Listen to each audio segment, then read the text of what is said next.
les mélanges de poissons, il y a des mélanges avec des poissons en bouteille qui sont interdits, il y a des mélanges qui sont prohibés, qui sont permis. Les interdits, on va faire une fois plus de l'ordre, donc c'est halachot. Le pire des halachot, c'est quand halachot, on croit les connaître, on pense avoir les bases, et puis après, dans l'application, on vient faire des chumrot qui n'ont pas lieu d'être, on vient faire des coulottes qui sont encore plus éloignées. Et donc, faire un mélange de poissons. Donc, manger une pizza au saumon, d'accord? Ou bien une pizza au fromage. Comment elle s'appelle la pizza au fromage, Otile? Margarita. Non, pas margarita. Enfin, franchement. Un peu de sérieux, pas margarita. Mais oui, Armstrong. Armstrong. Voilà. Ou bien la deuxième, c'est laquelle? Jackson. Non, Jackson, je crois que c'est pas André. C'est Jackson, Kazakh. Norvégienne. Norvégienne, ça c'est un autre style. Mais on avait dit que c'était la thune, ils appellent pas la thune. La thune. La tuna. Donc en bouteille, quand on va manger en bouteille, alors il y en a qui font bien, ou bien avec du saumon, ou bien avec du thon, ou bien qui font avec la dame prout. Vous avez vu ça ou pas? La dame prout dans la. Ah non, pas avec la pizza. Ouais, au type, ils font avec la dame prout, oui. Bon, en tout cas, c'est genre pour les gens très, comment dire, avec une haute société. C'est pas pour nous, on est comme des mortels. On peut pas comprendre cette culture culinaire, mais elle existe chez certaines personnes. Et donc en bouteille. Écoutez bien, parce que là je vais donner la base et vous allez voir la halakha, elle est un peu différente. Écoutez bien. Le Bet Yosef, vous vous rappelez c'est qui Bet Yosef? C'est Rabbi Yosef Karo qui a écrit, avant d'écrire le Shulchan Aruch, il a amené tous les Mekorot, toutes les sources, il les a compilées dans une œuvre qui s'appelle le Bet Yosef. D'accord? Donc il a pris le Bet Yosef, il a écrit toute cette œuvre sur, vous vous rappelez le Roche, vous vous rappelez ce qu'on avait parlé du Roche? Le Roche, c'est Rabbeinu Asher, c'était l'élève du dernier des Balei Tosfot. Balei Tosfot, c'était toute une école qui a duré pendant des centaines d'années. C'est qui Tosfot? C'est les petits-enfants de Rashi. Rashi, il a eu 3 filles, il avait 4 garçons. Et tous les petits-enfants, hein, c'est les Balei Tosfot. Ça a duré des centaines d'années. C'était en France. Et c'était des Géoné Olam. La Gemara, la professeure de la Gemara, on la comprend grâce à Tosfot. Mais c'est là. Il y a les Balei Tosfot, donc ça a duré des centaines d'années. Le dernier, il s'appelait le Maharam de Rothenburg. Le Maharam de Rothenburg, la ville de Rothenburg, c'est un Gdol Olam, et son élève s'appelait le Roche. Donc le Roche, pourquoi je vous dis tout ça? Le Roche, il avait un fils, d'accord, qui a écrit le Tour. Donc, je fais toute cette introduction historique pour qu'on puisse savoir exactement mettre les choses en ordre. Le Tour, le Arba Tourim, c'est quoi le Tour? C'est donc le fils du Roche. Il a écrit quoi? Il a écrit une compilation de toute la halachot, mais il a écrit son avis personnel. C'est très bien, c'était très beau. Et sur ça, il a basé il a amené donc les 4 parties du Shulchan Aruch. Orachem, c'est les lois de la journée, du matin au soir avec les fêtes, avec le Shabbat. Yoredeat, c'est toutes les lois, tout ce qui est permis, tout ce qui est interdit. Shatnez, Shrita, Nida, d'accord? Even Ezer, c'est toutes les lois du mariage, les engagements de l'homme par rapport à la femme et de la femme par rapport à l'homme. Et enfin, Choshen Mishpat, toutes les lois de différents financiers. Donc ça, c'est le Tour qui a fait ça. Le Tour, quand il a voulu écrire son œuvre, il est parti à son père, il dit ah, papa, est-ce que je peux faire une œuvre qui va compiler toutes les mitzvot de la Torah? D'accord? C'était il y a 500 ans, 600 ans. Toutes les mitzvot de la Torah applicables à notre époque, parce qu'il y a des mitzvot qui sont plus applicables. Shrita, pas Shrita, pour les korbanot, d'accord? Tous les trucs des korbanot, des trucs de hiboum, il y a des trucs qu'on fait plus à notre époque. Mais tout ce qui est applicable, et je vais le mettre par écrit. Il dit d'accord. Il dit, mais dis-moi, qu'est-ce que tu vas écrire? Alors, il dit un truc.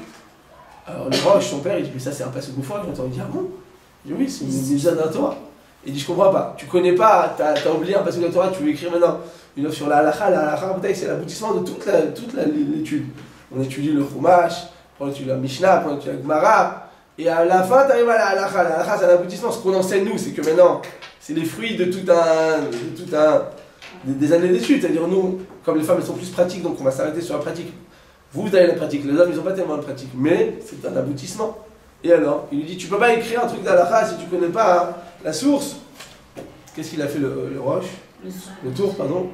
Toute la nuit, il a écrit une œuvre, qui s'appelle les Tourim sur le Chumash. Et sur le Chumash, il y a Rashi et il y a les Tourim. Il écrit là-bas, il fait tout, par exemple, dès qu'il y a un mot dans la Torah qui se répète à plusieurs reprises, il vous dit combien de fois il a été mentionné ce mot, dans quel contexte, et il fait le rapport entre ces mots-là. Ou bien il vous prend une gematria, une valeur numérique, Il vous dit voilà, cette valeur numérique, elle correspond à telle et telle chose. L'écriture, c'est un ordinateur. Il a fallu des années pour faire un travail comme ça. On est compte des trucs comme ça, toutes les valeurs numériques, tous les mots qui sont répétés dans quelles circonstances, dans quel contexte, et tout remettre en relation. C'est incroyable. Il a fait ça en une nuit. En une nuit, il a fait ça pour dire à son père, t'as raison, papa, j'ai fait tchouva, je regrette. Et effectivement, son père lui a dit, si c'est comme ça, tu peux écrire maintenant une œuvre qui s'appelle donc le Tour. Je vous ai dit tout ça pour expliquer que le Tour, c'était donc des halachot qu'il a écrit donc selon ces quatre parties du Shulchan Aruch. Vous les avez écrits au texte du Shulchan Aruch, vous le connaissez, hein. C'est important parce que c'est la base de tout. Et sur ça, le Beth Yosef, il est venu, il a rajouté ses halachot personnels. C'est-à-dire, il a rajouté beaucoup plus de mékorot et de sources. Il y avait le Tour, et il amenait plus la vie de son père. Le Rosh, c'est extraordinaire, mais ça ne suffit pas pour trancher la halakha. Donc le Beth Yosef, il amenait tous les avis et toutes les sources qui étaient rapportées sur chacune des halachot du Shulchan Aruch. Du Beth Yosef, une fois que là-bas on a amené toutes les sources, on va aboutir au Shulchan Aruch. Le Shulchan Aruch, c'est donc, comme son nom l'indique, la table de dressée. C'est quoi la table de dressée? Quand je t'invite à la maison, tu dis bon regarde, tu vas prendre les pommes de terre dans la panière, tu vas prendre la viande dans le congélateur, tu vas prendre le poisson dans le frigidaire. Ah non, je peux pas te faire tout ça. Je te fais tout le travail et je te pose sur la table. Toi juste tu viens et tu manges. Comme on dit en français, tu mets les pieds sous la table et tu manges. Le Shulchan Aruch, c'est ça. On te pose tout, juste on te dit voilà, il faut faire ça, ça, ça, ça. Le Shulchan Aruch, c'est l'aboutissement final. C'est l'aboutissement final de tout ce travail de recherche qui a été compilé dans le Beth Yosef. Tout ça qu'il a écrit à Botaï, Rabbi Yosef Karo. C'est clair pour tout le monde ou pas? Oui, je l'ai dit un peu vite, mais je pensais que vous me connaissiez. Oui, vous me regardez comme des yeux de tétard. Ça va? Tout le monde est là? Oui. D'accord. Bip bip. Ah non, moi je connaissais votre édition. En tout cas, Botaï, donc on a dit que Chazal, il nous demande donc de connaître quand tu donnes la halakha, tu dois savoir d'où ça vient. Et voilà que dans le Shulchan Aruch, c'est juste, j'allais dire, dans le Shulchan Aruch, c'est juste Moutar Assour, c'est vraiment l'aboutissement, on est d'accord? Dans le Beth Yosef, il y a écrit quoi? Dans le Beth Yosef, il y a écrit une halakha très particulière. Il y a écrit, on a le droit de manger la chair de poisson. C'est incroyable. La chair de poisson à Avoda, on a le droit de le manger avec quoi? Avec du lait. C'est quoi la chair? Comment on dit la chair en hébreu? De la chair? Or. Non, ça c'est la or, c'est la peau. La chair, vous avez de la chair. Solive, non? Israélienne alors? Mais non, mais même nous on connaît. La chair, de la chair. C'est quoi la chair? De la chair, du bassar. La chair à Bota et le bassar, nous, c'est de la viande. Mais c'est aussi la. On peut dire bassar. On peut dire bassar aussi. On te dit la chair du. On a le droit, on peut dire à Bota la chair du poisson. D'accord? La chair du poisson, à Bota, on peut dire bassar dag. La chair du poisson, c'est-à-dire le fait du poisson, l'intérieur du poisson. On est d'accord? Il y a la peau, il y a les épines et il y a la chair. Donc on t'a dit, il est écrit comme ça, ça fait écouter. Il est écrit, on a le droit de manger la chair de poisson ou de sauterelle, d'accord, avec du lait. Donc, j'explique. C'est que les sauterelles. Quelle chair la sauterelle? Ouais. C'est que les sauterelles à l'époque de vos grands-parents, dans les pays d'Afrique du Nord, tout le monde mangeait ça. Ils prenaient ils disaient qu'ils allaient comme ça, quelqu'un il m'a dit ça. Ils faisaient comme ça, ils allaient voilà, exactement. Ils allaient au cinéma ou au théâtre, je sais pas quoi. Enfin, ils n'allaient pas en cours de temps, à mon avis. Et ils mangeaient leurs trucs. Comme nous, vous savez, on mange des popcorn. On mange des sauterelles. Non, vous avez déjà mangé des sauterelles? Non. Voilà, bah, ils mangeaient comme nous, on mange des popcorn et ils mangent des sauterelles. Donc ils avaient pris la sauterelle et ils la font griller sur un grill. Et bah, c'était très bon. Nous, on a pris cette solution. Hein? Quel rapport ça au... Voilà, quel rapport? Quand vous avez un rapport avec la choucroute, très simplement, on te dit, tu as le droit de manger la chair de poisson ou de sauterelle avec du lait. Ok, en Botaï, c'est le langage du Beth Yosef. Donc je répète, le bassar dag comment on dit sauterelle? Criquet dans le spectacle? La chanson, la oui, c'est par des arts, non, qui n'est pas Shirin Barad, envers au charme de téléphone. Ah, c'est lequel à la fin? C'est pas quel de Khamat. Non, très bien, pour des réponses comme ça, vous faites comme ça, faites rapidement. Parce qu'on ne peut pas te faire réfléchir, il faut les dire rapidement.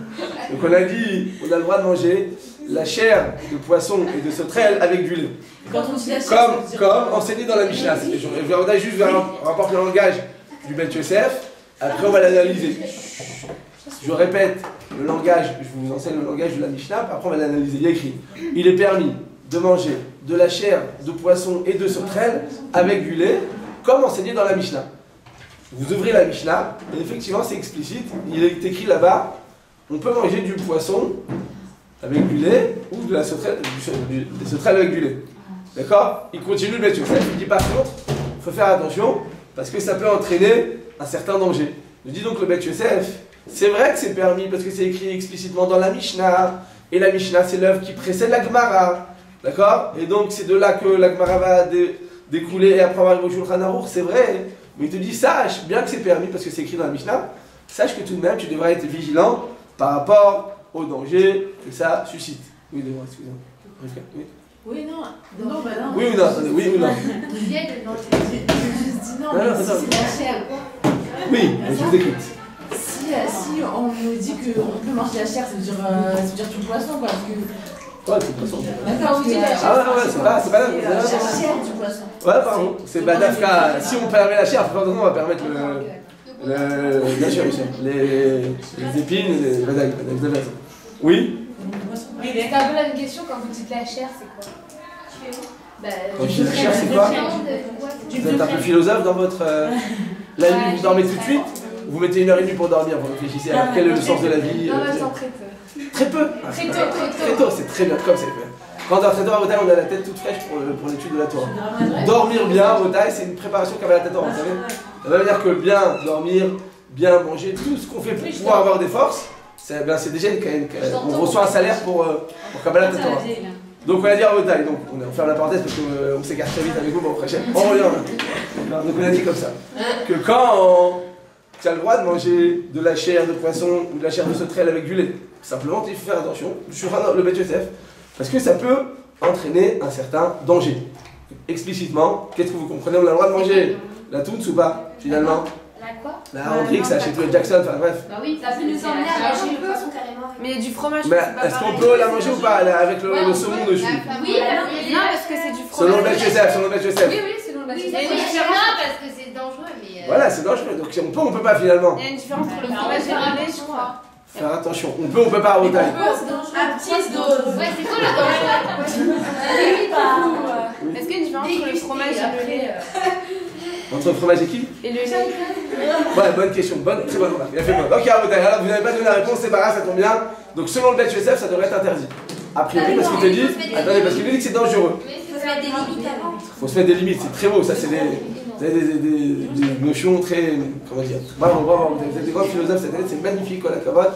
Faut se mettre des limites, en petite quantité, parcimonie et bon échange, parcimonie et bon tout-sang, magnifique, quoi, la cravate. Vous êtes, bon, Hachem, au top. En tout cas, il te dit, sache que ça peut être en danger. Ok. Donc après ça, il arrive au Shulchan Aruch, et là, au Shulchan Aruch, il y a un écrit. Il n'y a pas écrit que c'est interdit, il n'y a pas écrit que c'est permis. Okay. Les commentateurs du Shulchan Aruch, parce que vous savez que le Shulchan Aruch, c'est tout court. D'accord? Il écrit là-bas dans son Akdama, le Beth Yosef, que je vais écrire Shulchan Aruch, donc un résumé, pour que tous les 30 jours, on passe sur tout le Shulchan Aruch. Selon le Beth Yosef, on devrait prendre le Shulchan Aruch et passer sur les 4 parties du Shulchan Aruch tous les 30 jours. Comme ça, il écrit dans l'Akdama, dans l'introduction. Moi, ça fait 20 ans que j'étudie le Kollel, on n'a pas encore fini une fois tout le Shulchan Aruch. Pourquoi? Parce qu'il y a tellement de commentateurs autour qu'en fait, il y a beaucoup plus. Il y a 2 lignes de Shulchan Aruch, et il va y avoir, je sais pas, 3 pages de commentaires. À l'époque, si tu prends que le Shulchan Aruch, que le concentré, tu pourrais faire ça tous les 3 jours. Est-ce que ça sert à quelque chose? Ça sert à rien. Pourquoi? Parce que tu sais pas après l'application, tu connais pas les détails, tu connais pas les raisons. Tu fais, c'est comme si tu buvais un sirop, mais sans eau. Là, tu vas boire une cuillère à la fin, tu vas. Donc on te dit, Shulchan Aruch, il écrit là-bas, il y a des commentateurs, ils écrivent tous, le Char, le Taz, le Prisha, le Drisha, le Chida, tous les commentateurs du Shulchan Aruch disent qu'il s'agit quoi? D'une erreur de syntaxe et une erreur de frappe. Quand le Beth Yosef, il a écrit qu'on n'a pas le droit de manger le poisson et le lait à cause du danger, d'accord? Donc c'est ça la conclusion a priori du Beth Yosef. Il écrit avec une erreur de syntaxe, ça devrait être quoi? Au lieu d'écrire le poisson et le lait, il aurait dû avoir écrit le poisson et la viande. C'est que manger du poisson et la viande, c'est interdit. Pourquoi? Parce qu'il y a écrit explicitement, le Beth Yosef te dit, comme c'est écrit, il écrit dans le Beth Yosef, il dit, t'as pas le droit de manger à cause du danger, comme c'est écrit dans Orachem. Donc ça c'était dans Yoredea, les lois de permis et d'interdit. Et il te dit, comme c'est écrit dans Orachem, il y a là-bas, chapitre Kouf Aïn Gimel, chapitre 173, on parle des lois d'un repas. Vous savez qu'il y a des lois dans un repas, vous savez. Il est écrit par exemple, faut pas, quand on te présente un plat, ne prends pas la plus grosse part pour toi. Ou bien, hein, quand vous êtes deux par exemple, eh bien, hein, et qu'il y a 3 morceaux de poulet, ne prends pas le tiers pour manger vite, et tu vas vite le finir avant que l'autre prenne le deuxième, enfin le dernier pas. Il dit pourquoi? Parce que ça se trouve l'autre il va s'étouffer. Vite, vous le Bon, c'est la politesse. Voilà, c'est le truc de politesse. Il y a écrit là-bas, il faut faire attention de ne pas susciter le dégoût chez les gens. Vous savez, des fois, les gens ils mangent, tu les regardes, bref, faire attention. T'as plus faim. Ouais, plus faim, on n'a plus envie de manger. Et il y a aussi écrit là-bas, il y a plein d'alakhot comme ça dans le Shulchan Aruch. Il y a écrit par exemple, quand tu manges avec quelqu'un, attends. Parce que si tu fais vite, il voit, moi je suis pressé, j'y vais, il va s'étouffer, puis mais qui tourne. Il écrit, il ne faut pas parler en mangeant. Il y a plein d'alakhot, ça va. Très intéressant. C'est vraiment des halachot, ça? C'est des halachot. La Torah, en fait, c'est une Torah de vie. Ah bah, On va pas que la Torah nous a donné, son plus beau cadeau, c'est une Torah pour vivre. Et dans cette Torah, il y a tout écrit, tout ce qui est la manière de se comporter, la manière de manger, la manière de dormir, la manière d'être souriant, la manière de travailler, tout est écrit dans le Torah. Il n'y a rien qui passe au travers du Shulchan. En tout cas, ils écrivent là-bas quoi? Quand c'est à la halachot du repas, une des halachas, c'est de ne pas manger du poisson avec de la viande. Avec de la viande. Oui. Donc tu vois que là-bas, je répète, le Beth Yosef, il te dit, t'as le droit de manger du lait et de la chair de poisson, mais simplement c'est dangereux. Comme écrit dans Orachaim, les lois que je viens de vous citer, dans les lois du repas. Donc en conclusion à Botaï, dans les lois du repas, tu l'ouvres, qu'est-ce qu'il y a écrit là-bas? Le poisson et la viande. Donc finalement, ce qui est dangereux, c'est quoi? C'est le poisson ou le lait ou le poisson ou la viande? Le poisson et la viande. Donc, dans le Beth Yosef, a priori, c'est le lait. C'est mentionné le lait et le poisson. Mais il te dit, comme voir là-bas, tu vois là-bas, tu ouvres, il n'y a pas écrit ça. Donc sur ça, c'est le seul endroit dans lequel on dit qu'il y a une erreur de syntaxe. Parce que c'est facile de dire des erreurs de syntaxe. Il y a beaucoup de rabbinim comme ça, enfin, je sais pas, c'est une vraie. Des libéraux, tout ça, ils disent non, mais c'est une erreur de truc, à notre époque ça s'appelait plus comme ça, il faut changer. C'est très facile et c'est très dangereux d'ailleurs de faire des changements dans le Shulchan Aruch. Il faut le savoir, on ne fait pas ça. Mais là, c'est pas nous qui le faisons, c'est tous les commentateurs communs et réguliers du Shulchan Aruch qui vont dire la même chose, il y a une erreur de syntaxe. Donc au lieu d'écrire poisson et lait, il faut écrire poisson et viande. Ouais, non, chair, ça reste la chair, d'accord. Bassar dag, d'accord, on le laisse. Mais on savoir, le dag avec quoi? Avec le lait, ou le poisson avec la viande. Donc il y a écrit dans Beth Yosef, poisson avec le lait. Le commentateur dit que c'est une erreur de frappe, poisson avec la viande. Et la preuve, c'est que le Shulchan Aruch n'a pas ramené cette halakha, je vous avais dit. C'est écrit, toutes les halakhot, elles sont mentionnées dans le Beth Yosef, c'est donc un recueil de sources.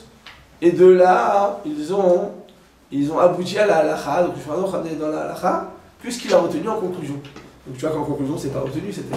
Même si tu dis que c'était pas une erreur de frappe, et que c'était son avis, en conclusion, il n'a pas retenu la preuve, c'est qu'il n'a pas mis dans le Shulchan Aruch. Mira, quand vous dites qu'il y a le droit, il n'y a pas le droit. Ouais. Ça veut dire que c'est dangereux pour la santé. Ou bien quoi? Non, c'est dangereux. Ou bien pourquoi? Ah, quand vous dites que c'est dangereux, faire attention parce que c'est dangereux. Ouais, ou bien dangereux de la santé, ou bien quoi? C'est quoi l'autre Ah non, je sais pas. Ouais, bah effectivement. C'est la santé, vous avez raison là. Il reste plus que la santé. À la vôtre. Enfin, votre tout ça. Chaim Tovin. Samir Anan. Baruch Ata Adonai, Eloheinu melech haolam, she'akol nihya bid'oro. Ah, ça j'ai déjà fait un cours entier sur ça, peut-être. On a dit donc sur ça. Non, c'est une blague, c'est une blague. Donc on a dit à Botaï, qu'est-ce qui se passe? On a dit comme ça. Donc il y a eu beaucoup de commentateurs sur le Shulchan Aruch. Ils sont arrivés à la conclusion que c'était une erreur. La halakha, le maasé, qu'est-ce qu'on doit faire? Alors ben, ça dépend. Les Ashkénazes, tous, sans aucune exception, disent qu'on a parfaitement le droit de manger du poisson avec du lait. Pourquoi? Parce que la Gemara explicitement, elle parle de ça. Il y avait la Mishnah, donc c'est la source. Et après la Gemara, c'est la discussion sur la Mishnah. Dans la Gemara, elle amène un Maaserav. Vous savez ce qu'est un Maaserav? C'est pas un acte, le récit d'une action qui a été perpétuée par nos sages de la Gemara. Il y a écrit comme ça. Par exemple, quand tu as un doute, on a une discussion tous les deux, on dit Maaserav, j'ai vu tel Rav qui a fait ça, c'est à force de loi. Quand tu as vu un Gdolador, tu as vu un Rav Khashuv, tu as vu ton Rav, tu as fait une chose, c'est sûr que c'est nous. Oui ou non? C'est que c'est nous qui avons mal compris. On pensait que c'était interdit, on pensait que c'était assourd. Le Maaserav, en détail, c'est à force de loi. Beaucoup plus que toutes les discussions de la Gemara. Pourquoi? Parce que le Maaserav, si c'est écrit, et si tu as vu ton Rav le faire, c'est que nécessairement, il a fait la chose en posant tous les aspects, il a décidé de faire comme ça. Donc Maaserav, ça a beaucoup plus force de loi que tout ce qui est écrit dans la Gemara. Et donc, quand il y a un Maaserav, quand on vous raconte une histoire qui s'est passée entre les Amoraïm, entre les Kanaïm, c'est que c'est sûr que c'est la halakha, elle est comme ça. Et alors là-bas, elle parle de la Gemara, elle parle de quoi? Elle parle de Aou Benita. Il y avait un poisson qui s'appelait. Ouais, hello Benita. Hello Rufika. Elle est pas là. Hein? C'est bien, c'est avec moi. La Gemara dit donc qu'il a pris son poisson, qui s'appelait Benita, et il a trempé dans du koutar. Le koutar, c'est une sorte de fondue. Vous savez, la fondue savoyarde, vous savez c'est quoi? Toutes les Algériennes, vous vous rappelez ou pas? C'est quoi là? Bah oui, on connaît. Allez, La fondue, c'est du fromage. Vous mettez sur une sorte de. Hein? Ouais, faut pas de raclette. Non, c'est pas la raclette, c'est la fondue. C'est comme. Non, mais ça ressemble, c'est le même principe. On fait fondre du fromage. Et après, dedans, on trempe les morceaux. des morceaux de pain, des morceaux de pommes de terre. Et on mange. C'est comme la raclette, c'est le même principe. En tout cas, la Gemara dit à l'époque, qu'est-ce qu'il faisait? Il prenait ce Benita et le trempait dans cette fondue, il le mangeait. Donc on te dit quoi? Tu vois qu'explicitement, si la Gemara elle donne des recettes en plus, la Gemara elle donne super bonnes recettes. D'accord? Non, mais c'est avant la Mishnah, la Gemara? Non, c'est après, c'est l'aboutissement. Il y a la Mishnah. Donc la Mishnah, c'est quoi la bonne? Donc, non, mais il y a la Mishnah, on va dire la Mishnah, elle est très très courte. Et quand ils disent que les Juifs sont radins, ils parlent de ça, parce qu'on fait très attention aux mots. Là-bas, elle est très très courte, très concentrée. On ne peut pas la comprendre tout seul. Et la Gemara vient discuter vis-à-vis de la Mishnah. Mais qui tourne dans la Gemara, explicitement, eh bien, il s'agit.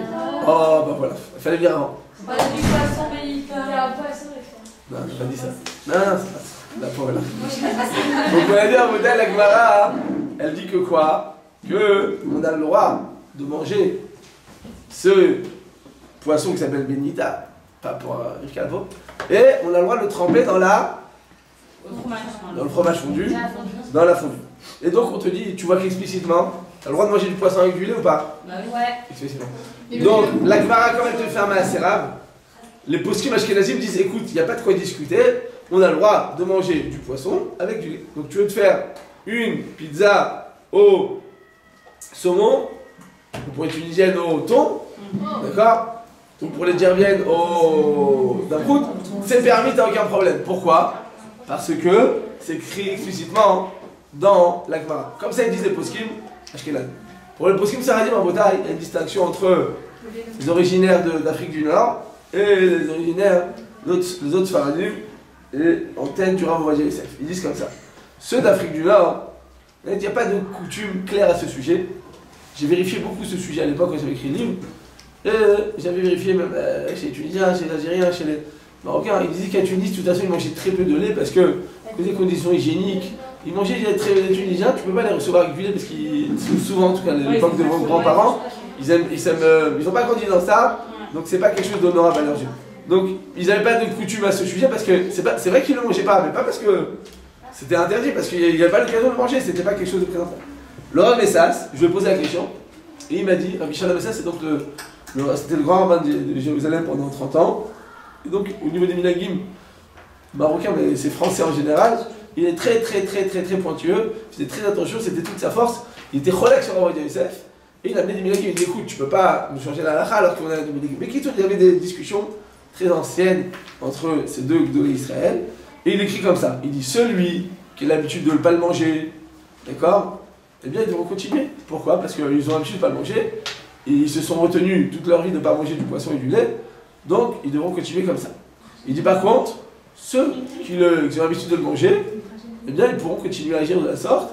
Il m'a répondu un message, il m'a dit ça dépend de quoi? Ça dépend du dimion. C'est quoi le dimion? C'est la superstition. On dit en arabe, dimion. C'est quoi le dimion? C'est la superstition. Il dit, si la personne elle se dit, ouah, je vais tomber malade, comment je vais faire, je me sens mal.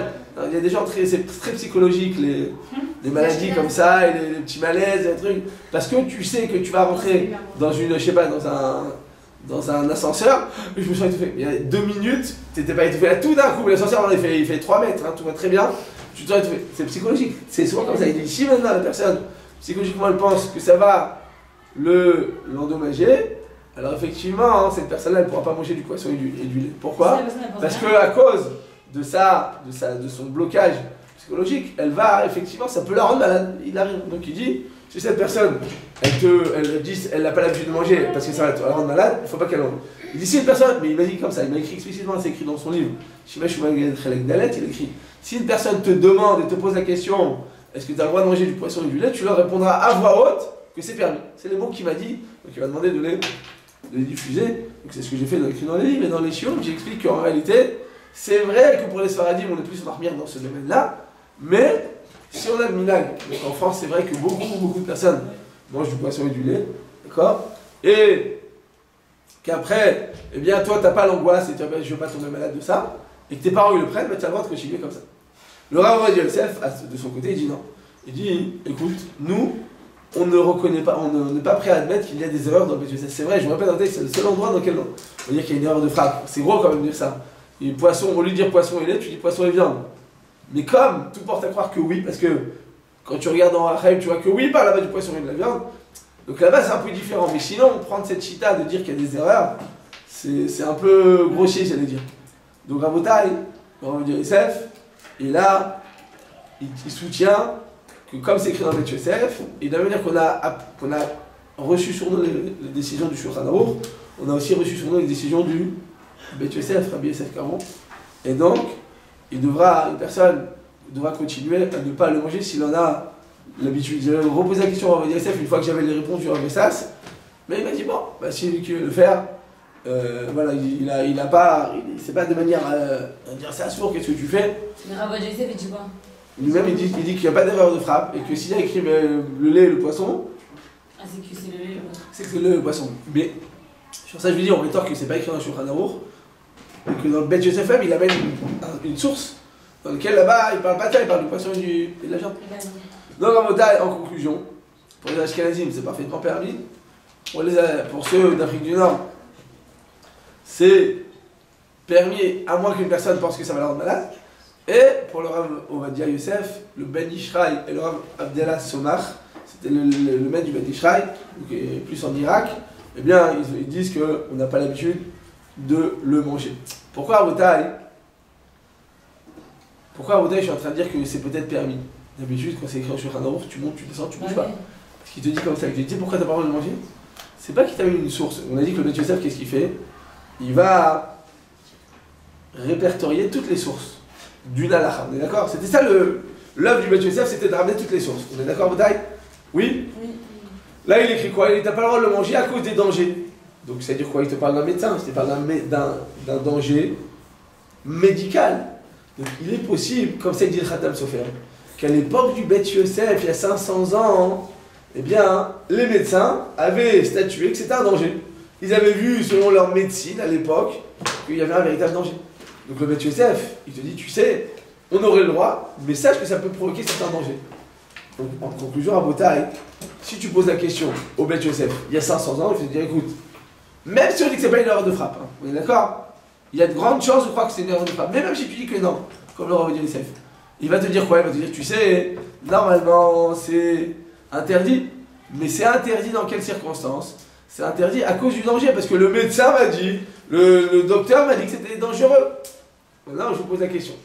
Quand une halakha, elle prend pour source une contre-indication médicale, et qu'il y a 500 ans, un médecin a dit quelque chose, et aujourd'hui, à notre époque, avec toutes les universités, toutes les recherches scientifiques, avec tout le développement médical, les médecins vous disent autre chose. On doit écouter qui au niveau de la médecine? De nos jours. Si c'est écrit dans la Torah, vous avez raison. Si la Torah dit quelque chose et qu'on n'est pas d'accord, c'est la Torah qui fixe. Mais là, c'est pas écrit dans la Torah. Le poisson et la lait, il n'y a pas écrit dans la Torah. L'autre Hachem dit, on va pas parler de poisson. Les poskim n'en parlent pas non plus. Parce que le Ben Yosef, il amène juste il amène juste un avis médical. Tu dis, c'est permis, mais ça peut entraîner un danger. Donc il t'amène un avis médical. Bah non, si à notre époque, à Moda et la médecine, elle fixe.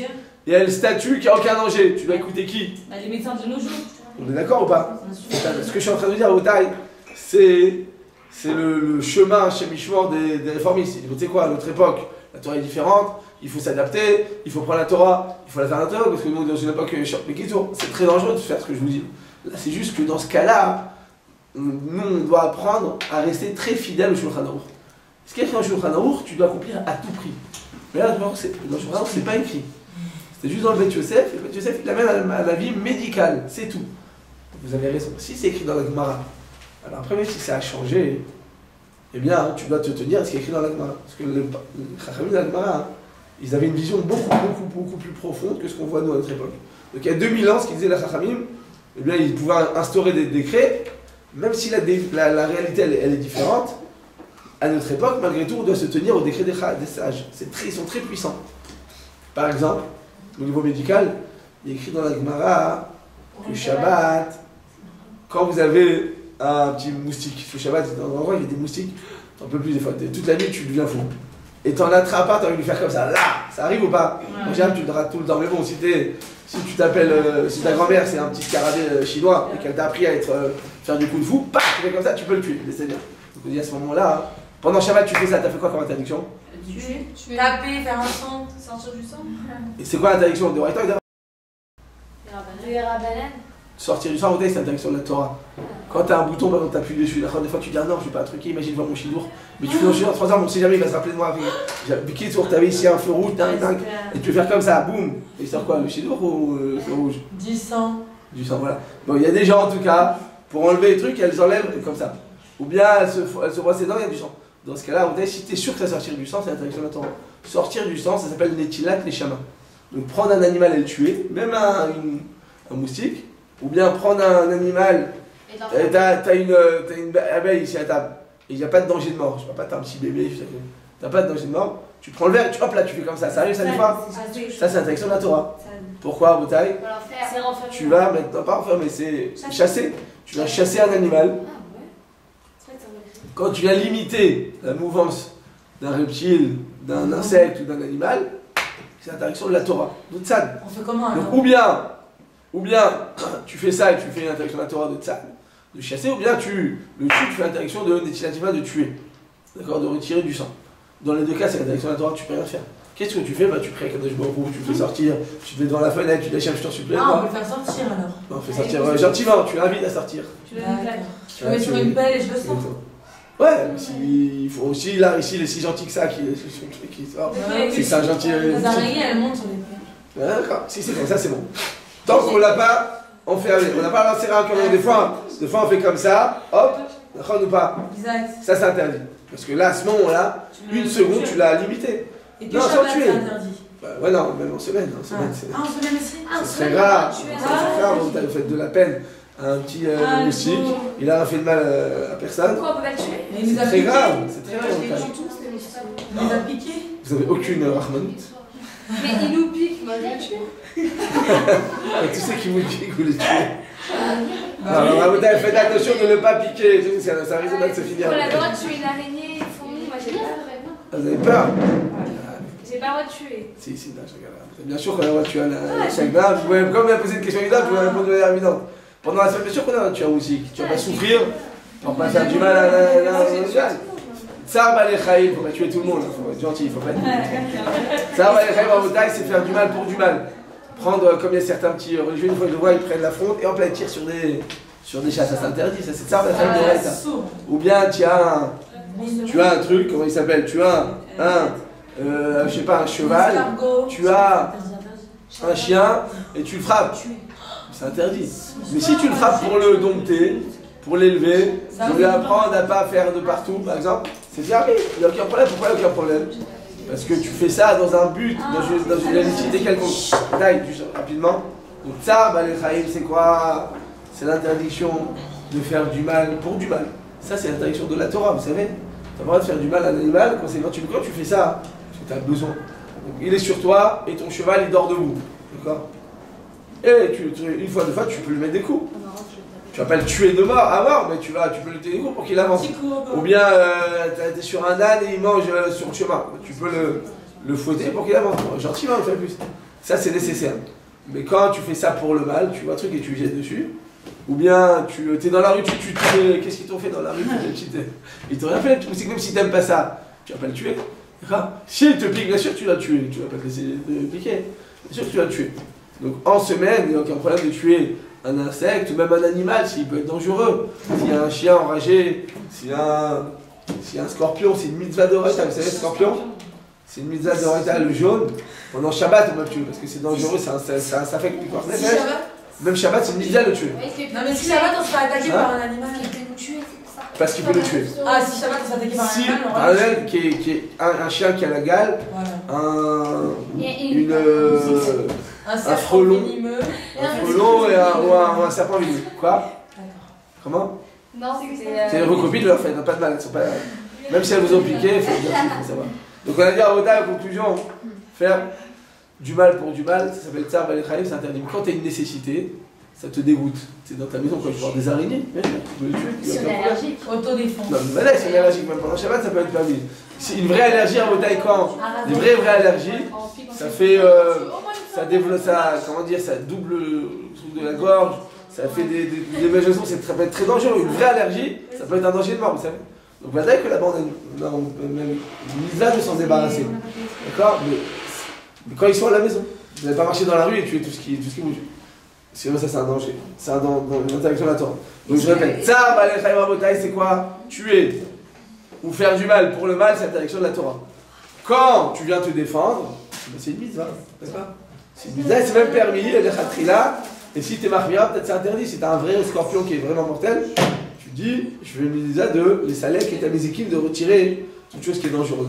Ça, c'est faire du mal pour du mal. Quoi? Est-ce que Shabbat, si on enferme un animal de compagnie dans une chambre, ça s'appelle ça? S'il était déjà habitué à la maison, non. S'il est tout nouveau, vous venez de l'acheter, vous l'avez acheté vendredi 2 heures avant Shabbat, il n'a pas encore habitué à votre maison, il ne peut pas sortir de chez vous parce que dès que vous allez sortir, il va vouloir lui aussi vous suivre. Dès que vous fermez la porte, vous le limitez. Donc c'est pour ça que ça complique. Il y a plein d'alakhot avec les animaux domestiques, il faut le savoir. Donc on va dire à Motaï, donc faire du mal pour du mal, c'est interdit. Par contre, et c'est une interdiction de la Torah. La Gemara elle dit, quand tu tues un moustique, c'est comme si tu tuais un gamal. Motaï. Quand tu tues un moustique, tu fais comme ça, des fois du bout des doigts tu peux tuer le moustique, d'accord, c'est minuscule. Et là c'est comme si tu tuais, avec un doigt tu vois. C'est comme si tu tuais, c'est aussi grave que si tu tuais un chameau. Pourquoi? Parce qu'il y a du sang. Il n'y a pas du sang qui coule, mais c'est la même chose. Il y avait du sang à l'intérieur. Il n'y a pas de sang dans le.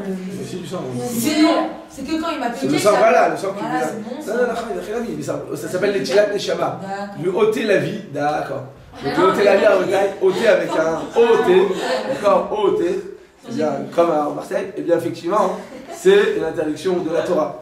La Gemara elle dit, qu'est-ce qui se passe si maintenant tu veux tuer une Rila, comment ça s'appelle? Des poux. Je te cherche des poux. Si on veut tuer un pou, la Gemara elle dit c'est permis. Non, il y a du sang. T'as le droit, il y a du sang. Vous avez dit, c'est pas le sang du tout, c'est le sang qu'il a sucé. On dit pourquoi? Non, on dit pourquoi c'est permis à de tuer des poux pendant Shabbat. La Gemara dit comme ça. Tu sais pourquoi c'est permis de tuer? On dit parce que c'est pas parce que c'est pas son sang, parce que même un moustique c'est pas son sang. Il y a des tilat, des shaman. Les tilat, si tu ôtes sa vie. Là tu te dis non. Parce que l'exception à la règle c'est donc le pou. Oh, il dit ils viennent pas d'une union entre le mâle et la femelle, ils viennent à partir de la sueur, à partir de la transpiration, à partir de la poussière. Et donc, comme ils ne proviennent pas d'une union, la Gemara a dit, on a le droit d'en tuer les khatrila pendant Shabbat. Il y a des gens, quand ils ont des petits bébés, en Israël, avec la chaleur des poux, et hop là ils adorent leur faire vérifier à chaque fois les poux. Et hop là ils l'écrasent. Non, mais il y a un problème de tirer les cheveux. Non, alors à la tête vous n'arrivez pas de cheveux, et dans le cas il n'y a pas de problème de borer. C'est là, si vous arrivez à trouver des cheveux. Eh bien, il y a un autre problème, c'est quoi? C'est de les tuer. La Gemara dit non. Tuer, tu as le droit de les tuer. Pourquoi? Quand ils ne proviennent pas d'une union, alors on a le droit de les tuer. Tout ce que est interdit par la Torah, c'est un animal, un reptile ou un insecte, parce qu'ils proviennent d'une union entre le mâle et la femelle. Le mâle et la femelle, ça a donné naissance à cette. Comment s'appelle le truc? Netilat Neshama. L'interdiction, Netilat Neshama. ôter la vie. Retirer la vie. אתה נוטל את נשמתו של היצור הזה, של החיה הזאת. Parce qu'il y a quelques semaines, il y avait un rap qui a dit que les animaux sont pas des chamas, ils ont un nefesh. Non, pardon, Khazak. Ça c'est le pire Kabbalah, ça. Vous allez à des cours de Kabbalah. Non, c'est un rap d'ici. C'est séminaire, hein. D'accord, il y a des rabbins très forts. Ils vous disent qu'une partie de Ficheles. Netilat Neshama, c'est une expression, ça veut dire qu'il a une Neshama. Le Magoy, il n'a pas de Neshama. Oui, c'est pas une Neshama, c'est on lui retire sa vie. ôter sa vie. La Neshama, t'as ta vie, tu perds, voilà, ça te permet de vivre. C'est la vitalité après. Quand tu tues un insecte, tu lui retires sa vitalité. Et donc, eh bien, quand tu tues un pou, c'est permis la khatrila. Quand tu tues une puce sur les chiens et les puces, ça sur les chiens, ça c'est l'interdiction de la Torah. Pourquoi? Parce que ça, il provient d'une union. C'est comme un chameau, c'est comme une vache. Et quand tu tues, eh bien, un pou, c'est permis moutar la khatrila. Vient le Rav Eliash, il dit attends, je comprends pas. À notre époque, tu vérifies au niveau de la médecine, au niveau scientifique, les poux de notre époque, oui, proviennent d'une union entre Zachar et Keva, entre un mâle et une femelle. Et donc, ça devrait être interdit? Réponse, non. Réponse, non. Comme c'est écrit dans la Gemara, même si tout a changé, nous on croit ce qui est écrit dans la Gemara. Les Chachamim de la Gemara, ils ont en une force particulière, leur décret, leur interdiction, même leur permission, elle dépasse le temps. Elle dépasse les changements qu'il peut avoir dans la suite, dans des événements du monde dans lequel on vit. Même s'il y a beaucoup de changements et de progression et de développement, ça ne changera pas, ça reste immuable. Comme disait le Rav Sitruk, la Torah est une. C'est pour ça que c'est une histoire. Alors pourquoi? Parce que c'est pour ça que j'ai charrié facilement dessus, parce que vous en avez beaucoup, ce mot presque. Vous avez du crédit, donc on peut vous le retirer. D'accord, il y a d'autres trucs qui n'ont pas beaucoup de crédit, donc on ne peut pas beaucoup les toucher. Mais en tout cas, bref, c'était une blague. Chaque fois que je disais à Magéria, je parle des Arabes, je parle pas des Juifs, ça va parler des Juifs. Mais on n'a pas le droit de parler d'un groupe de Juifs. En tout cas, au taille, eh bien, le Rav Eliash veut dire écoute, à notre époque, ça reste interdit. Le Rav Mirtam Eliyahu, c'est Mirtam Eliyahu, le Rav Dessler, c'est pas un livre d'Alacha, mais il te dit, il vient prouver la véracité des paroles des sages et que les paroles des sages, ça dépasse le temps. Même si la réalité à notre époque elle est différente, les paroles des sages, elles subsistent et ça reste tout de même interdit. Et donc, ou ce qui est interdit reste interdit, ce qui est permis reste permis. Donc en conclusion, à notre époque, en tout cas pour les Sfaradim, tous les poskim Sfaradim écrivent, le Rav Ovadia Yosef, le Rav Moshe Levi, ils écrivent clairement qu'on a le droit de tuer des poux à notre époque. Même à cause de chasser, ou bien à cause de tuer, doter la vitalité d'un animal. Donc je répète à vous ce qu'on a dit. Donc tu vois que quoi? Qu'à notre époque, on a le droit de tuer des... Oui. Bien qu'à notre époque, la réalité soit différente. On revient à nos moutons. C'est quoi nos moutons? C'est la fameuse pizza au poisson. Pizza au saumon. Quand tu la manges, qu'est-ce qui se passe? Le Shulchan Aruch, il n'en parle pas. La Gemara et la Mishnah te disent que c'est permis et il y a un Maaserav dans la Gemara. Les poskim ils disent que c'est une erreur de frappe dans le Bet Yosef. Et la vie médicale à notre époque, il est unanime, il n'y a aucun problème. Quand on a écrit cette chose-là, on avait demandé au professeur principal de l'hôpital Shaare Zedek, il a fait des recherches dans toutes les archives médicales du monde entier, il a dit il n'y a aucun cas de maladie qui a été retenu et qui a été archivé dans les annales médicales, dans les archives médicales, ces 10 dernières années, ces 30 dernières années. Et donc tu vois que quoi, selon la médecine, il n'y a aucun problème. Selon la halakha, il n'y a aucun problème aussi. Le Bet Yosef dit que c'est interdit, à la tête qu'on dit que c'est pas un taout de se faire, que c'est pas une erreur de frappe, il est dit que c'est interdit au nom de quoi? Au nom de la médecine. Alors à ce moment-là, on doit se référer à l'avis de la médecine qui est le plus précis. Et je vous pose la question, entre notre époque et il y a 500 ans au niveau de la médecine, toutes les progressions, tous les développements médicaux, on est bien d'accord que c'est à notre époque qu'on donnait beaucoup plus de crédit, ce qu'on va dire un médecin, que ce qu'il avait écrit dans les archives médicales il y a 500 ans. Et donc, Rabotai, en conclusion, eh bien, on aurait le droit de manger du poisson et du lait pour les Ashkenazim, c'est sûr. Pour les Sfaradim, si en France, vos parents le mangeaient, vous avez le droit de continuer. Il y a certains trucs, je vais vous dire, Rabotai, c'est vrai qu'en France, on faisait certaines choses, parce que des fois, il y avait des rabbanim, Ashkenazim qui faisaient certaines halachot, et nos parents, ils ont suivi ce chemin, et quand tu approches le chemin, tu vois que c'est interdit, donc ça, il faut changer. Mais là, pour le coup, si vos parents ils le mangeaient, je vous dis, vous avez le droit de continuer à le faire. Alors, mais ça m'a répondu. Donc, ceux qui l'interdisent, eh bien, parce qu'ils pensent que ça va les rendre malades, ils ne doivent pas le manger. Mais les autres qui pensent que ça va pas les rendre malades, ou une personne qui a eu l'habitude de le manger, pour ces deux-là, on va pouvoir le permettre. Je répète, le Rav Ovadia Yosef, il reste marmire, il dit non, il ne faut pas faire des hautes souffert, des sortes, c'est non, on ne va pas s'en sortir. Donc, là-bas, il va interdire. Même le Rav Ovadia Yosef qui l'interdit, il interdit seulement, eh bien, le poisson avec du fromage ou du lait. Mais avec du beurre, ça veut dire que si on a l'habitude de manger du beurre avec du fromage, c'est dit qu'il n'y a pas d'interdiction. Donc le beurre et le poisson, même pour les Sfaradim qui sont plus marmirim, donc en l'occurrence Rabbi Yosef, si on avait l'habitude de manger le beurre et le poisson, on pourra le manger. Même selon l'avis plus rigoureux, donc, en l'occurrence Rabbi Yosef, si on avait l'habitude de manger du lait et du poisson, mais on pourra continuer à le manger, à le consommer ensemble. Même selon Rabbi Yosef qui est marmir à Botaï. Donc je vous répète, il faut voir avec vos parents, si vous avez l'habitude de manger, continuez. Parce que même le Rabbi Yosef qui l'interdit, il dit si tu avais le milag, allez, tu vois que tu n'es jamais tombé malade, au Hachem Ben Porat Yosef, Bechesed Hachem, tu n'es jamais tombé malade en tout cas de ce mélange. Oui, donc il te dit, tu vois que quoi ça ne t'en rend pas. Si c'est une halakha, alors là, halakha, ça dépasse notre entendement, c'est irrationnel, donc on accepte quoi qu'il arrive. Mais si c'est une recommandation d'ordre médical, eh bien il suffit de voir l'effet sur le terrain. Et donc, pour toi, il n'y a pas d'interdiction. Mais je pense qu'à notre époque, il y a beaucoup de changements, de mutations. Donc au niveau, vous avez dit tout à l'heure, du gluten, au niveau de la fragilité de l'estomac, au niveau des... vous avez dit tout à l'heure des allergies. C'est qu'il y a plein maintenant de changements. Et peut-être qu'à notre époque, si on arrive à trouver une maladie qui est liée à ça, peut-être que ce sera interdit. Mais tant qu'on n'a pas trouvé ça, on ne peut pas dire que c'est interdit. Je répète, alors Rabbi Yosef l'interdit. Donc si vous faites à la maison comme Rabbi Yosef dans toutes les halachot, il faut la remettre. Surtout si vos parents ne le mangent pas. Mais si vos parents ils le mangent, si tu dis bien mange, tu dis ah non moi je mange pas, je suis marmira, peut-être que vous avez le droit de le faire, oui. Oui, c'est vous. Okay. Si ma mère elle mange pas, mon père il mange. Parfait, alors il faut suivre le père. La halakha, il faut suivre le père. Ah bah t'as la chance. Et moi, mes parents ils mangent pas, mais moi j'ai pas peur de tomber malade. Est-ce que je peux manger? Oula, c'est une bonne question. Il faut demander à vos parents s'ils sont d'accord que vous changiez votre vinaigre. Ah non, mon père il me laisse manger, mais lui il mange pas. Ouais, pareil. Il vous laisse. Il mélange pas, mais parce que lui par rapport à la santé, il a dit il touche pas. Ouais. Mais nous il a dit non, on va dire Si il vous dit clairement qu'il vous laisse. Ouais, mon père il me laisse clairement, il me laisse cuisiner à la maison et tout. Il me laisse tout manger. Lui il mange pas, c'est tout.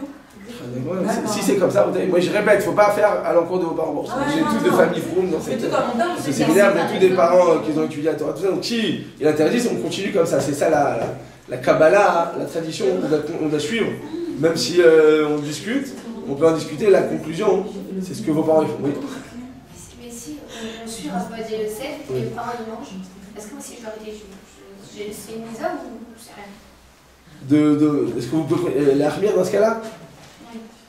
C'est quand la dernière fois que vous avez mangé une pizza au saumon? Parce qu'en général, quand on a mangé à Rotaï, c'est tellement bon qu'on est obligé de trouver des raisons pour ne pas mettre, vous savez. Ah, si vous n'aimez pas ça, vous êtes tunisienne? Ah voilà, c'est bon, il n'y a pas besoin, vous n'avez pas besoin de manger, c'est superflu.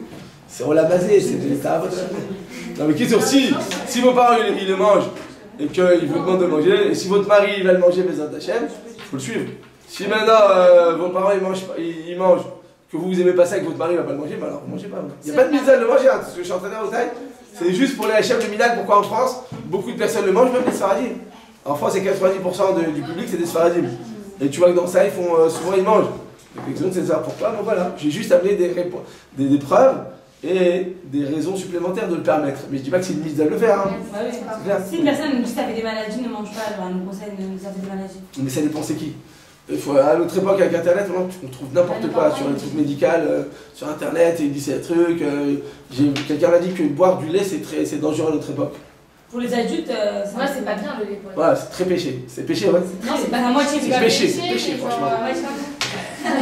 C'est pas péché, mais apparemment c'est pas bon pour la santé. Ouais, d'accord. Bon, après ça se discute. Moi je peux vous dire qu'une personne qui n'a pas bu assez de lait, en tout cas dans sa jeunesse, une carence quand il grandit. Je connais des gens, ils sont tombés une fois sur leurs genoux, et ils sont à vie, ils sont presque handicapés. Wow. Tellement ils manquaient, ils avaient des carences. Le lactose, ça renforce énormément les os. Après, quel que soit notre corpulence, on peut être gros ou maigre, si on a les os forts, eh bien, on peut avoir une santé beaucoup plus... Puis une femme elle va tomber enceinte, puis elle n'a pas assez de lait dans son corps, c'est quand même... Il y a des carences, hein, qu'on ne voit pas tout de suite. À 18 ans, on ne voit pas. Hein? De nos jours, c'est plus du vrai lait qui met du lait avec il y a plus d'eau que du lait. Non, ça va. Ça veut dire qu'il n'y a pas une goutte de lait. Même en Israël, le lait, il est beaucoup plus dali, il est beaucoup plus liquide. Il n'y a pas une goutte de lait. Il retire la matière grasse. Alors c'est pour ça qu'en France, quand on boit du lait, on a la moustache. Après, ne pas vous rappeler quand vous buvez le lait avec le gros bol comme ça, vous l'avez comme ça, le bol quand vous étiez petite ou pas? Ouais. Et bien quand tu le bois, ça fait une moustache. En Israël, tu peux te jeter un verre de lait. T'es pas blanche. Pourquoi? Non, c'est pas que c'est pas du lait, c'est le même lait, mais il retire la matière grasse. Il retire la matière grasse, donc il n'y a plus là cette crème à l'intérieur, cet effet crémeux. Moi j'aime pas la crème, moi C'est pas grave, que vous aimez ou vous n'aimez pas, c'est très gentil, c'est intelligent, c'est normal. Mais il n'y a pas cette intérêt, c'est pour ça que ça laisse pas la marque. C'est tout, c'est juste techniquement.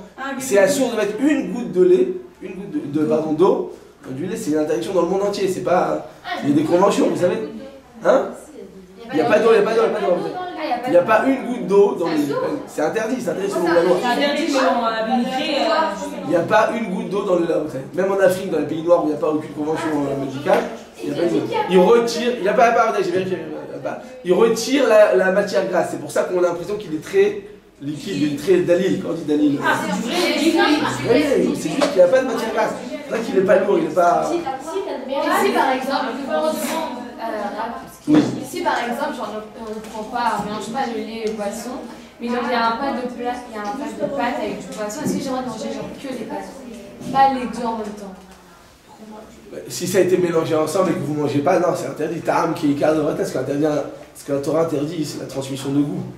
Donc même si vous mangez que l'un sans l'autre, c'est comme si vous me disiez, ce midi vous avez mangé l'œuf de la dafina d'hier midi, vous n'avez mangé que l'œuf. Bah, vous êtes quand même bassarit. Oui. C'est interdit. Si c'est interdit, tout est interdit. Si c'est permis, tout est permis. Oui. C'est de Marie, il mange pas. On suit le mari. On est obligé? Ouais, obligé. Il y a des péchés qui nous.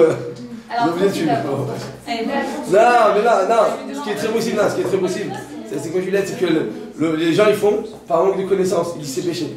Attends, quand tu vois dans le truc, tu ouvres. Plein de personnes qui ont dit, je pensais que c'était interdit.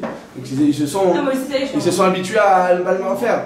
Quand tu leur montres qu'en fait, que finalement la vie de ceux qui l'interdisent, il est beaucoup plus minoritaire que tous ceux qui le permettent, et que finalement la Gemara le permet de quitter sur Shulchan, donc ça change les choses. Donc après que vous faites tout ça, faites le Shidour, vous me l'amenez, moi je m'en occupe. Il va le manger. Donc on a dit à Botaï que ça, tout ce que je viens de dire, ça concerne le mélange de poisson et de lait. Il y avait une question là-bas, non? Qui a une question là-bas? Eden, oui. Qui? Non, c'est... Oui, vous avez dit qu'il y avait une goutte d'eau dans le lait, mais en fait j'ai entendu une histoire où il y avait une... Ouais, je connais l'histoire, c'est pas une histoire. Ah, c'est quoi?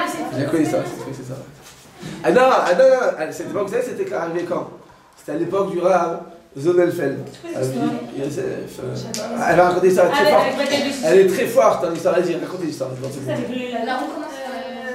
Levez-vous et racontez l'histoire. Moi aussi, je pense qu'il y a l'histoire. Allez, ça va. Non, mais je rigole.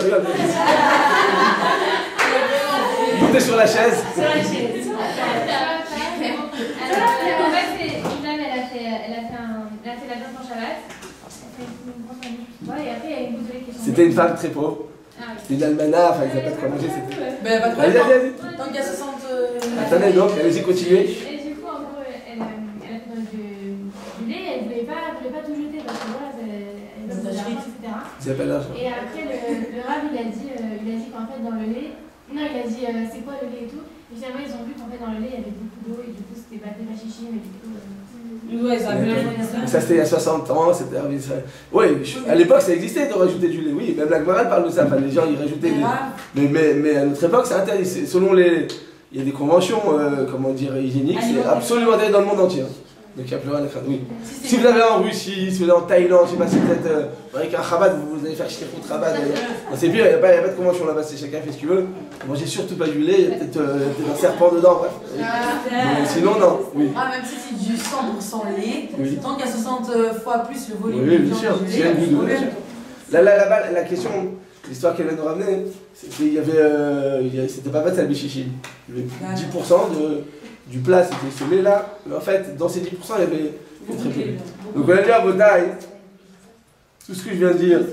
Donc, quand on a le minag de l'achmir dans ce domaine comme le Rav Yosef, on doit continuer. Si vos parents le font, vous devez continuer. Si on vouloir expliquer tout ça à vos parents, je veux dire, vous ne savez pas qu'ils veulent changer, on a le droit de changer parce qu'on a le droit de changer quand on pensait faire quelque chose qui était interdit selon la halakha, et qu'après, il s'avère que c'était pas la halakha. C'est une chumra, mais qu'on pensait que c'était la halakha. Alors là, il faut faire un taratanarim et tout ça. D'accord? Il y a plein d'halakha dans ça. Quand est-ce qu'on fait un taratanarim, quand est-ce qu'on fait pas? Quand on pensait que c'était vraiment la halakha et qu'on s'est trompé, donc on n'a pas besoin de faire un taratanarim, on peut tout de suite. Mais sinon, si on sait que c'était juste une chumra, on doit faire un taratanarim. Mais qui tout dépend de la situation. Une personne qui veut l'arrière, bah au rabat, c'est bien l'arrière, j'ai pas dit non. Moi, il y a plein de chumot qu'il faut faire attention si ça engage ton prochain. Par exemple, tu as tes marmira, et ton mari il aime ça, tu dis bon, je te le fais pas, je te le fais pas. Mais ton mari il adore ça. Il dit à ma femme, tiens, mais en cordon bleu, on m'a dit que tes pizzas au saumon, ils sont succulentes. Et vous le faites pas, ben, peut-être qu'il ça va le toucher, il va pas oser vous le dire parce qu'il va pas faire de peine. Donc on dit à Boda, eh bien, dans ce cas-là, peut-être que tu dois pas l'air bien. Mais si maintenant tu fais tout comme Yosef et que tu dois te suivre, hein, c'est cette interdiction, parce que Yosef il est clair à ce sujet, il dit que ça t'aide. Après je lui dis, je lui ai fait la remarque, je lui ai posé la question à l'époque, par son petit-fils qui allait tous les jours le voir, et donc dès qu'on avait une question, on lui posait. Et il a dit, écoute, si les gens ils ont l'habitude de le faire, je lui ai dit en France tout le monde le mange beaucoup. En tout cas, avant que les psakim du Rav Yosef soient arrivés en France, tout le monde mangeait du poisson et du lait. Avant, il y a 20 ans, tout le monde mangeait du poisson et du lait. Bon, peut-être maintenant ces derniers temps, il y en a plus qui sont marmirim, mais c'est que par rapport au Rav Yosef. Je reviens à votre maintenant, je vais continuer dans les mélanges de poisson et de viande. Plus le poisson et le lait. Oui. Oui. Non, c'était ma question. Arrêtez. Le poisson et la. Oui. Juste la différence entre le lait et le fromage, on a eu. Oui, j'ai dit que l'interdiction, elle va seulement s'appliquer. Non, pardon. Même pour la DSF qui va interdire, c'est seulement le lait ou le fromage. Mais le beurre, il va permettre. Ah, ok, d'accord. Pour ceux qui ont l'habitude de manger le beurre et le lait, pardon, le beurre et le poisson, ils pourront continuer à manger. On va parler du mélange de poisson et de viande. Ça, c'est très péché. Très, très péché. Là, c'est un grand délation, comme on dit. Bref, c'est très grave. Je vais vous expliquer à vos tailles. Eh bien, la Gemara dit comme ça que on n'a pas le droit de manger du poisson et de la viande, parce que là, effectivement, ça peut provoquer des maladies. Donc la fameuse Gemara, vous avez peut-être tout à l'heure le Maaserab, que les Amoraïm ils mangeaient ensemble le bénita dans la fondue de fromage. Là-bas, la Gemara dit, tu vois, c'est seulement avec la chair de poisson que je te permets de manger du lait. Mais de manger ce chair de poisson avec de la chair de viande, c'est absolument interdit. Pourquoi? C'est un danger. La Gemara, elle parle là-bas de davar acher. C'est une maladie tellement grave à l'époque qu'on appelait l'autre chose. On ne voulait même pas le mentionner son nom. De quoi il s'agissait-il? Il s'agissait de quoi? De la lèpre. La lèpre à l'époque, c'était une maladie très très très répandue. Et c'était mortel. Et donc il te disait, le Gemara disait en tout cas, qu'il est interdit de manger du poisson et de la viande, parce que ça peut entraîner des maladies. Le Gemara dans Psachim, page 76. D'accord? Alors tu vas dire, bon, c'est un danger, la lèpre à notre époque, c'est qu'à notre époque, il n'y a plus de. Cette maladie n'existe plus, en tout cas dans les pays développés. Avec tous les vaccins, il n'y a plus de lèpre. Dans les pays africains, là-bas, dans lesquels il y a des paludismes et tout ça, là-bas, il y a encore quelques cas de lèpre dans le monde. Mais c'est plus une maladie qui est courante. Et alors, pourquoi je vous dis ça? Parce que la Torah nous demande de prendre soin de notre corps. Il y a un passage dans la Torah, Venishmartem me'od nafshotechem. C'est l'école de certains tu devras prendre extrêmement soin de ton corps. Tu fais attention à ton corps, Botaï. Non, moi je mange, Hachem il me protège. Non, mais tu sais que c'est pas très bien de manger trop de graisse, trop de gras. Pas que pour les schizophrènes, pour toi-même, parce qu'après c'est dangereux. Après le cœur il peut s'obstruer. Mais qui te fait attention. Alors effectivement, quand on a 18 ans, ça va, on va pas être vif dans l'angoisse, non, c'est interdit, ça va, kiffe. Je t'ai pas dit un minimum, oui, on peut un peu se lâcher. Il faut que toute chose elle soit en bonne proportion. Parcimonie et motivation. Et donc, en bataille, tu dois effectivement faire attention à ta santé. Faire attention à ta santé. Tu dois faire la licha, si tu vas pas prendre le tinout. Prendre le tinout et que tu vas pas marcher vers des yeshivot et pas que tout le monde est en train de courir comme ça, d'accord, avec ta casquette, ton truc et tes lunettes de soleil. Non, fais une licha, tu marches dans la rue, marche un peu vite, mais c'est très bien. C'est bon pour la santé. Si dans ta chambre, tu as un lichon, mais c'est l'air encore mieux. C'est-à-dire, tant qu'il n'y a pas de problème de tinout, il faut faire du sport, c'est important. Il faut faire attention à son corps. C'est important, c'est une mitzvah, c'est une mitzvah, faire attention à son corps. Quand je suis arrivé au collège d'Ichamedat il y a 20 ans, en Yosef, encore à l'époque, il continue à faire des marches. Tous les soirs, vous voyez Yosef faire une marche. C'est incroyable, c'est super. Le Rav Vosner, je sais pas, ils sont tous les rabbinim là, je ne peux pas donner des cours sur les rabbinim. Il faut les mettre d'Achouf, parce que j'ai besoin de les voir. En tout cas, Rav Vosner, Non, Darfouf, très Darfouf. Ça m'étouffe, ça m'étouffe. Il y a le Rav Wosner, il écrit quoi?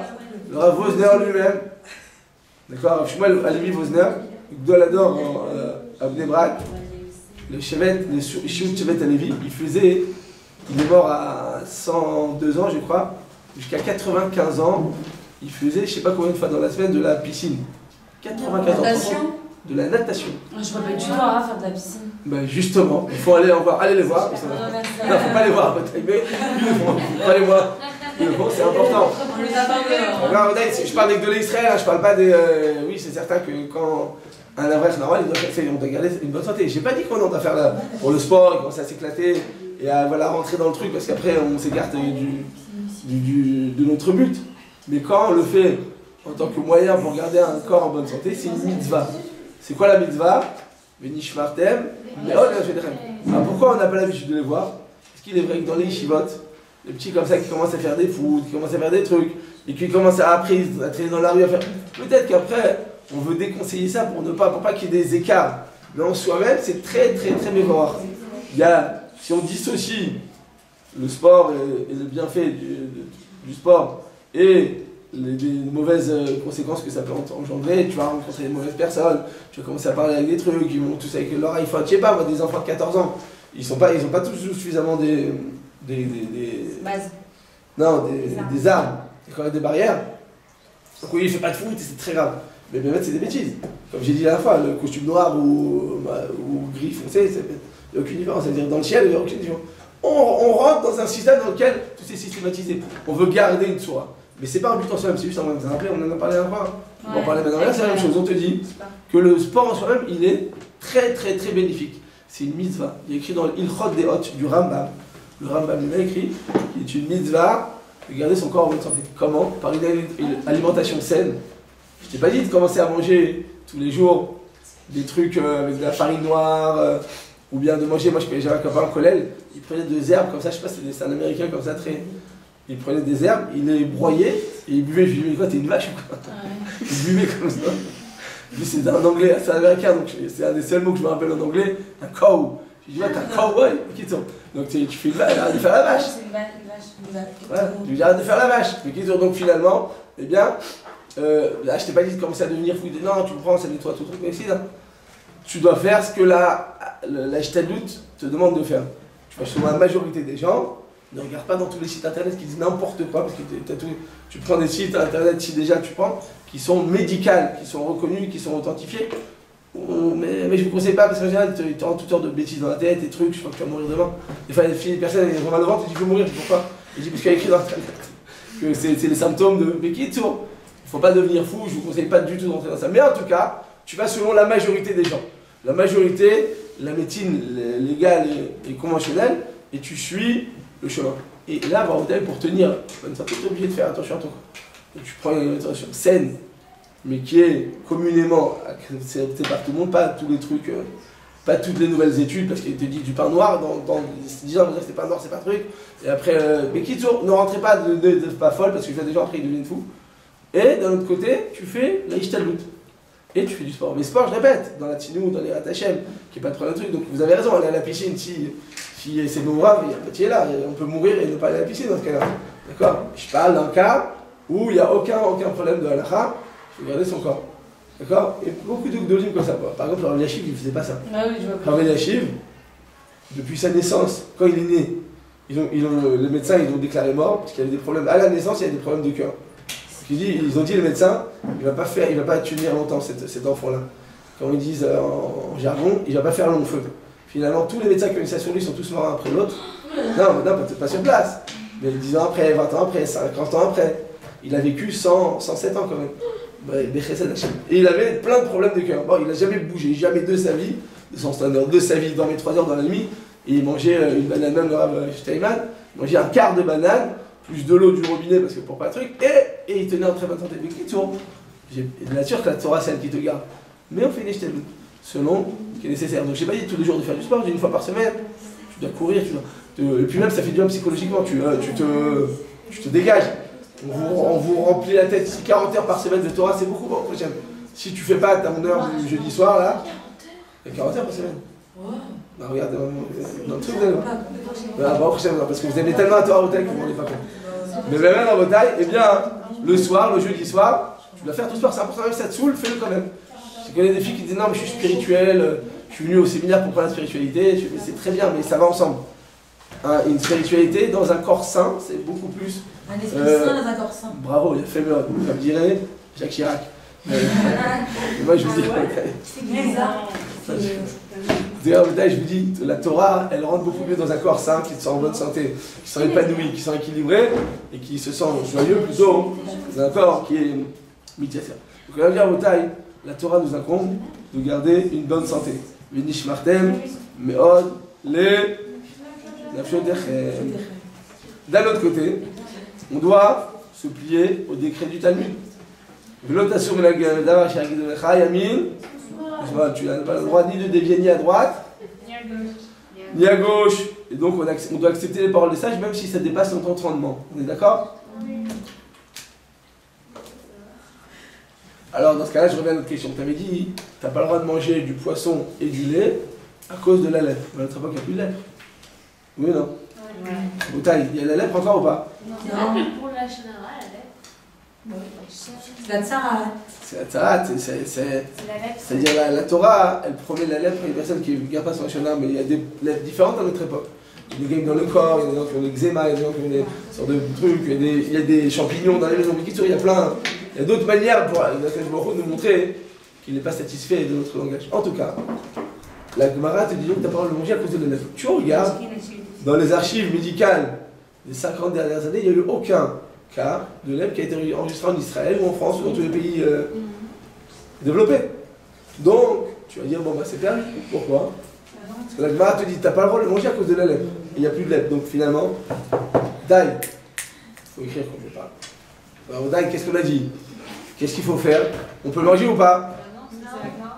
Voilà. Mais a priori, tu vas dire, il n'y a plus de lèpre. Il n'y a plus de tsarat, donc si la raison n'existe plus, ben, a priori le décret aussi il est aboli. Oui ou non? Bah oui. Vous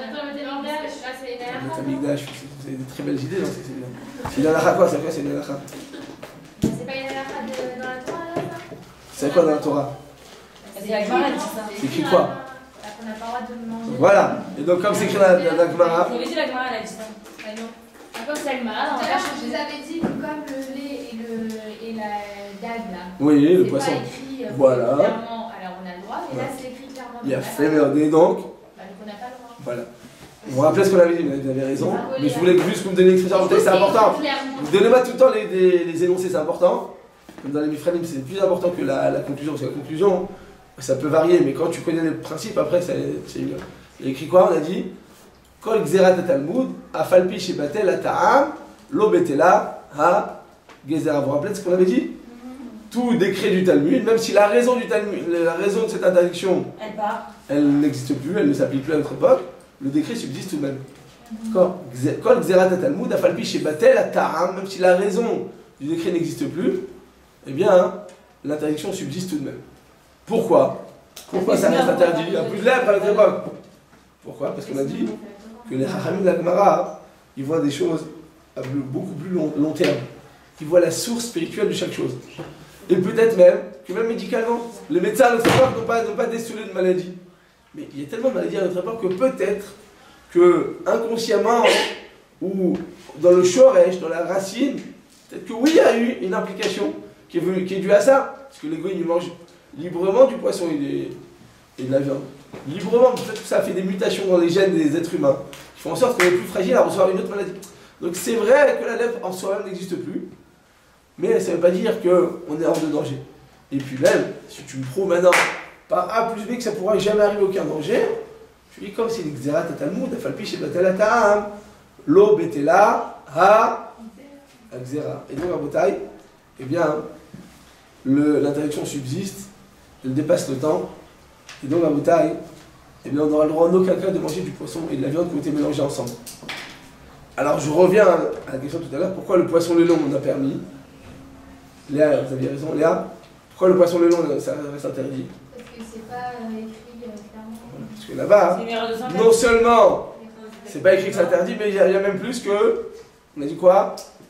C'est non seulement c'est pas interdit, mais en plus, Il y avait une erreur aussi. le bénita, non, ça c'est pas ça c'est Shulchan Aruch. Ah, il a c'est c'est bien avec le La Gemara, voilà, elle amène à Maasera, elle t'amène une preuve explicite qu'ils en ont mangé. Donc tu vois que là, c'est pas que c'est dangereux, c'est explicitement que c'est permis. Après notre époque, on vient changer, on dit non, mais à notre époque, les médecins disent différemment. Alors après, c'est autre chose. Mais à l'époque de la Gemara, c'était absolument permis. Le poisson et le lait, parce que le poisson et le lait, à l'époque de la Gemara, ça interdit. Donc même si à notre époque c'est différent, ça change, ça va changer. Oui. Il y avait un macérat aussi pour, que vous avez dit avec, je sais pas qui, à Galilée, là, qui mangeait du poulet et du truc. Voilà. Pourtant, on se base pas sur lui. Parce que là-bas, c'est rare pour prouver qu'assez les Harav, Mistalek et Gassafel. La Gemara disait explicitement.